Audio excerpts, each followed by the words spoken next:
Ah, salut! Ben oui, j'étais en train de lire une brique de jeu de rôle et là, vous êtes là, ça tombe bien parce que peut-être que toi t'aimes pas ça, lire des dictionnaires. The need for speed.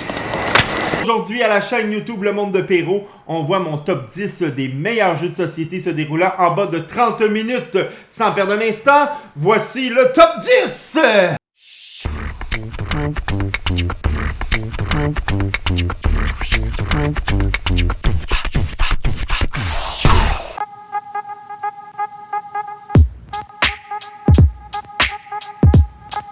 Rebonjour à toutes et à tous, bienvenue à ce troisième épisode des jeux qui s'expliquent rapidement et qui durent en bas de 30 minutes.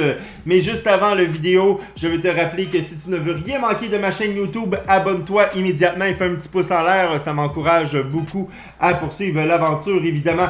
Je veux aussi vous mentionner qu'aujourd'hui dans mon top 10, je ne fais pas d'explication de règles, je les aborde rapidement. C'est génial. Et si tu veux pas perdre de temps et savoir le top 10, regarde dans la section commentaires, tu vas avoir selon les minutes chaque jeu en telle position. Oh my god! Wow! Et c'est parti pour la 10e position!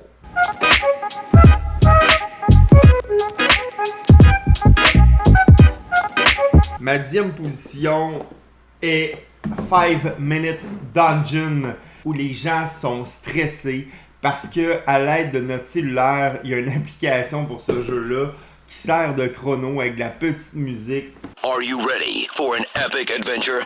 Go! Time stopped. There are two types of heroes in this dungeon. Those who lived, and you.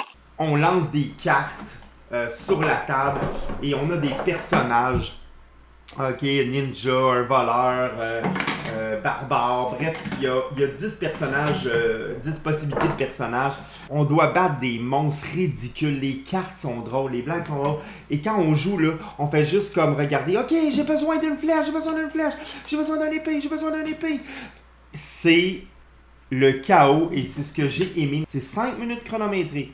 Et là, ben, vous allez dire, voyons, c'est pas long, 5 minutes. T'as toujours le goût de refaire un autre jeu. Je pense que mon seul point négatif, c'est le format de la boîte.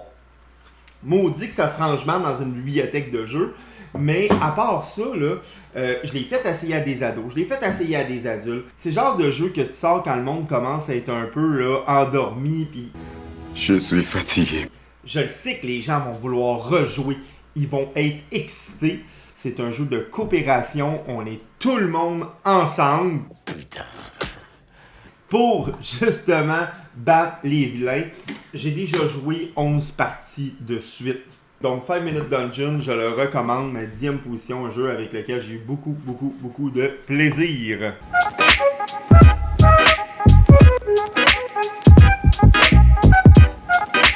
Ma 9e position, Tiki Topple. Tiki Topple m'a accroché immédiatement à ce type de jeu où je suis en compétition avec les autres joueurs autour de la table. Le matériel est simple, on a tous le même deck de cartes. On commence tous avec ces cartes-là et c'est toutes les mêmes actions, mais c'est dans quel ordre on va les jouer. Et le but, c'est de placer ces petits totems-là. Chaque joueur a sa mission au début de la partie qui reste cachée. Et là, c'est de faire progresser et de finir avec les 3 totems de ta couleur en haut. Mais les autres joueurs vont essayer d'éliminer des couleurs qu'eux n'ont pas comme mission. Ça va être la pagaille. Écoutez, j'ai tellement aimé ce jeu-là que je l'ai fait venir de Taïwan. Il était introuvable en magasin pendant l'été où j'avais essayé ça. C'était sur un site obscur dont je nommerai pas le nom. Okay? C'est quasiment du black market pour faire venir ce jeu-là. Les instructions n'étaient qu'en mandarin. Lorsque je présente un jeu à des joueurs moins gamers, ben, j'essaie souvent de présenter ce jeu-là parce qu'il est rapide, il s'explique facilement. Aujourd'hui, si vous le cherchez, ne cherchez pas la boîte orange comme ça.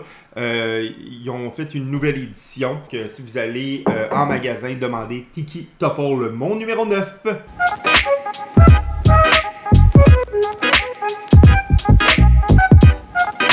Mon numéro Numéro 8, un jeu qui a remporté plusieurs prix comme jeu de l'année lorsqu'il est sorti. King Domino, ce jeu, oh mon Dieu, qu'il a fait jouer des gens chez nous, autant les plus jeunes que les plus vieux. C'est des magnifiques petites tuiles qu'on retrouve comme ça dans le jeu avec des prés, de la forêt, de l'eau. Je vais pas faire le tour, vous voyez les images pendant que je parle, mais King Domino est un jeu où on veut agrandir notre royaume et faire la plus belle grille qui demande un petit casse-tête intellectuel, mais on ne peut pas prendre n'importe quelle pièce parce que lorsqu'on choisit les pièces qui ont plus de valeur, ben malheureusement au prochain tour, on aura sûrement le dernier choix. Que je veux les tuiles qui valent le plus cher pour faire le plus de points à la fin de la partie, mais en même temps, si je fais cette stratégie-là, il y a des bonnes chances que mon adversaire, après ça, ait le choix des tuiles au prochain tour. Sur la boîte, c'est écrit que ça se joue en 15 minutes. Après ça, vous allez enchaîner les parties et vous allez adorer. C'est pas pour rien que ça a gagné le jeu de l'année. King Domino, pour moi, répond à tout ce qu'un petit jeu doit vous donner comme sensation. Un autre excellent jeu de Bruno Catala. Alors je vous conseille fortement King Domino. Et voilà pour ma 8e position.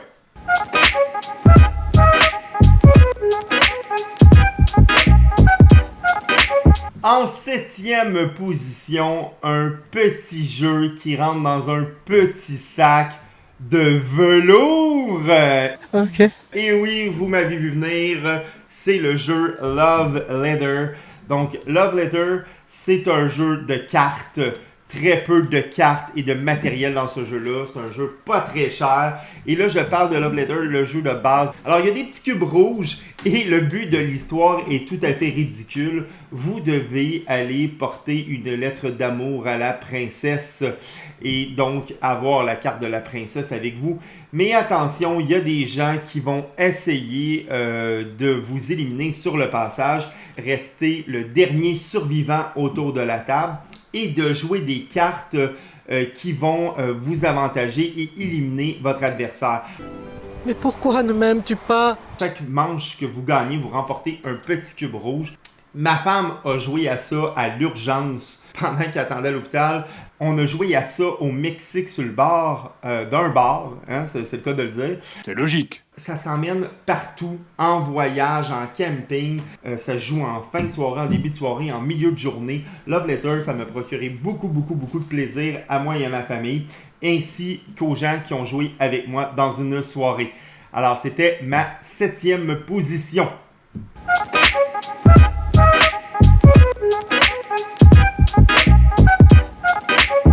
Ma 6e position est une thématique que j'aime bien, la nourriture.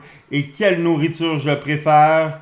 Les sushis! Alors, dans le jeu Sushi Go Party, vous avez tout pour réussir une soirée appétissante. Tout le monde a des cartes dans les mains et à chaque tour, on pige une carte. C'est ce qu'on appelle la méthode de draft, de pige. Je la conserve.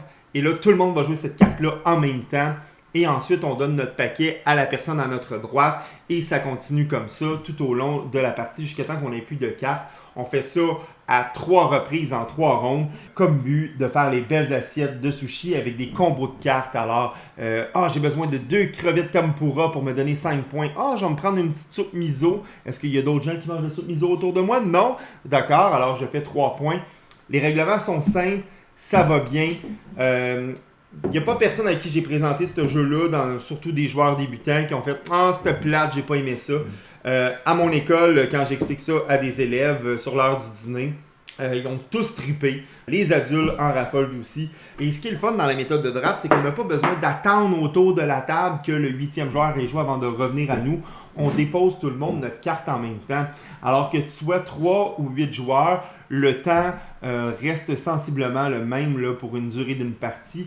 Aussitôt qu'on en a fini une, souvent on fait « OK, on en fait un autre, on en fait un autre. » Et c'est ce que j'ai fait dans ce top-là. Pourquoi mes choix, des fois, s'arrêtent sur tel jeu plutôt qu'un autre, c'est de vouloir recommencer à faire une autre partie. C'est synonyme d'un bon petit jeu court. C'est qu'on en joue une, puis on fait « C'était court ». j'en veux un autre parce que j'ai eu beaucoup de plaisir. Et c'est de s'arrêter au bon moment. C'est ça que Sushi Go Party nous fait. Alors, je vous le recommande. C'était ma 6e position.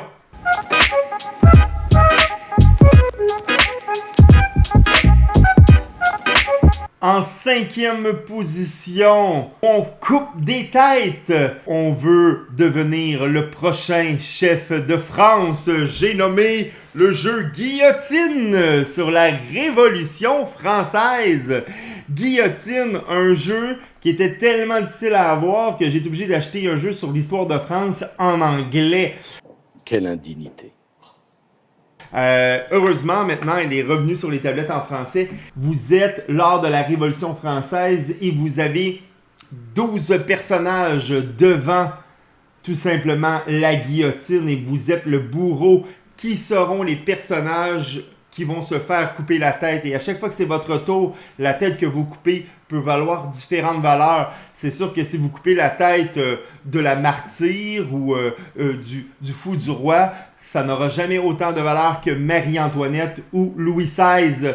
Mais c'est de savoir utiliser des cartes qu'on va avoir en main pendant la partie et de les jouer pour changer l'ordre des gens qui vont se faire couper la tête. Jouer avec n'importe qui, autant des gros gamers que des joueurs débutants.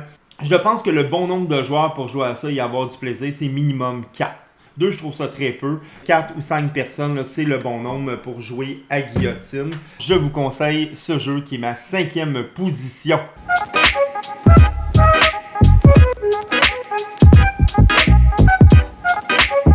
Juste au pied du podium, on retrouve en 4e place un jeu sur les années 50 où on devient l'architecte de votre ville. Ça s'appelle Welcome to. Petit bijou lorsqu'il est sorti parce qu'il met en avant des jeux qui vont devenir une popularité croissante, ce qu'on appelle les roll, on brasse and write.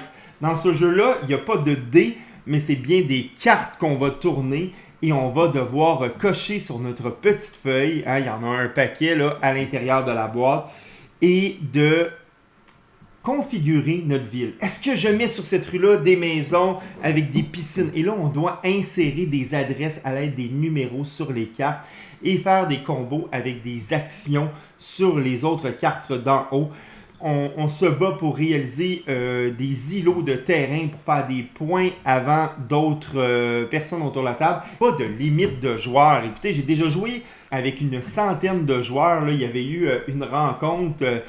J'oublie le nom de la personne là, qui avait fait ça sur sa chaîne, mais bravo à toi encore. Je pense que c'est Max quelque chose. Mais vraiment, Welcome to a été un jeu qui a été souvent sorti chez nous et dans mes soirées. Et la plupart du temps, tout le monde a vraiment aimé ça. Quand quelqu'un me demande, on joue-tu une game de Welcome to? C'est sûr que je vais dire oui. Je ne passe pas à côté de cette occasion-là. Alors, je vous le recommande si vous ne le connaissez pas. 4e position, Welcome to.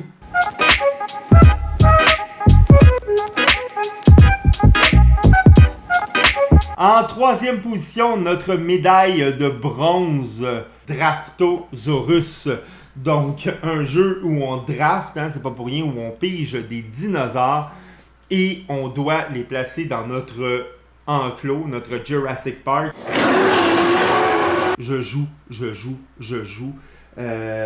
Et c'est pas un jeu où même si je joue souvent, c'est toujours les mêmes personnes qui gagnent, non. Souvent, même les scores sont très rapprochés. Le vainqueur peut avoir 35 points, en 2e position 33, 32 et 31 points finalement. Fait que ça, c'est excitant. On a l'impression qu'on peut être toujours dans la partie et on pige nos dinosaures. Et lorsqu'on en choisit un, ben, tout le monde le place en même temps. Et c'est ça que j'aime des jeux courts, quand tout le monde joue en même temps et qu'on n'a pas besoin d'attendre une éternité avant que ça revienne à nous. On a une autre plateforme qui nous permet de faire d'autres combos de points d'une autre façon.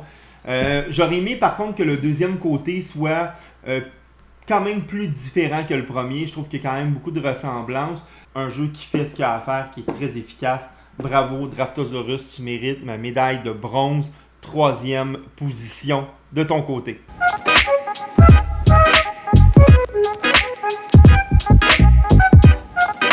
Ma 2e position, la médaille d'argent. Time Bomb. C'est le jeu qui me manque le plus. Je ne peux pas jouer en temps de pandémie. Ça se joue de 4 à 8 joueurs. Le chiffre magique pour ça, c'est 6. 6 joueurs, c'est le chiffre idéal.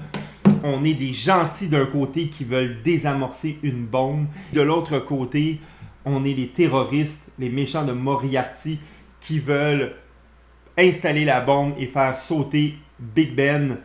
C'est un jeu où il faut que tu aies des bons joueurs autour de la table qui aiment parler. Si vous avez des amis qui ont des grandes gueules, prenez ces gens-là pour jouer à Time Bomb. Quand tu as 6 personnes autour de la table qui sont motivées, qui sont prêts à avoir une stratégie, prêts à mentir, prêts à manipuler, vous allez jouer qu'à ça. Vous verrez même pas l'heure de votre soirée passer. Ce jeu-là, je sais pas pourquoi, c'est le seul jeu que j'ai vu avec des amis où on se levait à la fin d'une partie et on se tapait dans la main. On était comme « Yeah! Yes, c'est à toi le méchant! Yes, c'est à toi le gentil! » On était fous. C'est un jeu qui nous permet de manipuler nos amis. Et à la fin de la partie, de dire « Ah, écoute, c'était juste pour le jeu que j'ai fait ça. » J'ai vu des gens proches de moi. Je te croirai plus jamais dans ma vie. Tout le monde comprend que c'était un jeu, mais ceux qui aiment avoir des talents de négociateurs, manipulateurs, il faut convaincre les autres parce qu'autour de la table, on ne sait pas qui sont les gentils, on ne sait pas qui sont les méchants. On essaie de convaincre les autres qu'on est gentil et c'est d'essayer avec des pinces de se la passer d'un joueur à l'autre parce que lorsque vous détenez des pinces, vous donnez le contrôle du jeu à un autre joueur. Et là, voici le point faible, c'est que si vous n'êtes pas quelqu'un qui parle autour de la table, ben les pinces vont rarement arriver à vous et on ne verra pas votre jeu. C'est ma deuxième position parce que c'est un jeu qui m'a apporté beaucoup d'émotions. On ne se contente jamais d'une seule partie. Je remercie la chaîne YouTube Le Passe-Temps de m'avoir fait découvrir ça il y a quelques années. Dans votre top 10 des meilleurs jeux, ben c'est à mon tour maintenant de le mettre en deuxième position. Time Bomb, pour une vingtaine de dollars, même pas, vous trouverez pas mieux.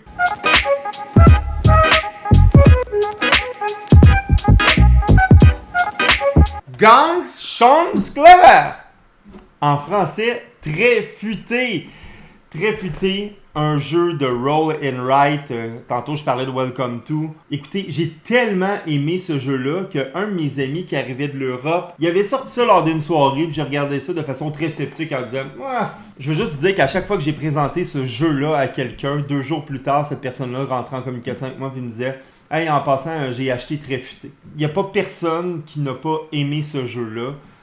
C'est un jeu qui se joue aussi en solo. Tu ne joueras plus jamais au solitaire. Tu vas jouer à tréfuté. Pourquoi c'est écrit comme ça? C'est un jeu allemand. Je le voulais tellement que je l'ai fait venir de l'Europe parce qu'il était introuvable dans son début ici au Canada. J'étais tellement impatient, je n'étais pas capable d'attendre 2 semaines. Là. Les boutiques de jeux me disaient dans 2 semaines, on devrait le recevoir une tonne en français. Ben non, moi, j'ai commandé ça sur Amazon Prime. Pour l'avoir en express, je me suis dit, adieu l'environnement, je veux ce jeu-là. 6D, puis du papier et un crayon. Et vous êtes partis pour des heures de plaisir. Rien de dire de plus. C'est ça, un jeu gagnant. C'est très futé. Bravo à lui. Premier jeu que j'embrasse de ma vie.